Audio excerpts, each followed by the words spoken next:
Orang mah bang, mikir jadi laki bang. Jangan begitu aja, saban tahun lu begitu aja. Lu kagak punya otak sekali jadi laki. Kalau kemana-mana inget sama anak apa bang? Inget anak, inget bini. Bini tinggalin duit buat belanja. Bini apa punya beras apa kagak, lu pikirin bang. Buset deh, lu punya jadi laki kagak punya otak sekali. Pikiran lu emang kemana pikiran lu?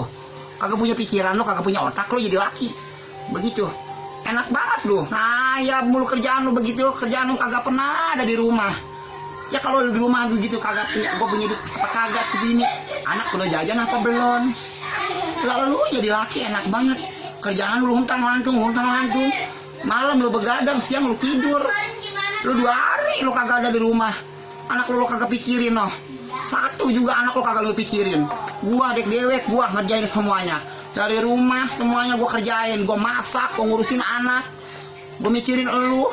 Begitu semuanya gua kerjain. Apa nyari duit gua